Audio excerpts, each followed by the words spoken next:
For this quick tutorial video, I'm going to show you how to add a video element on your Hello Bar pop-up. What's up everyone, it's Albert here from Hello Bar. If you're looking to add a video on your Hello Bar pop-up, similar to this one here, here's a quick step-by-step guide. First, in your Hello Bar dashboard, you will create a pop-up. You can select any pop-up goal here. For now, let's just select the announcement and the modal pop-up layout.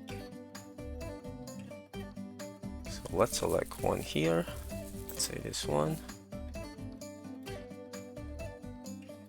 Okay, let's say please watch this video as the pop-up text.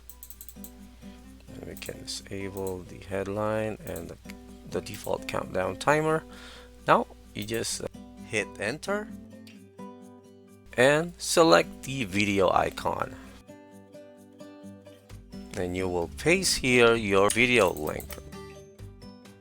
For example, this YouTube link here. Hit save and it will automatically preview the video. That concludes our tutorial on how to add a video on your Hello Bar pop-up. Thanks.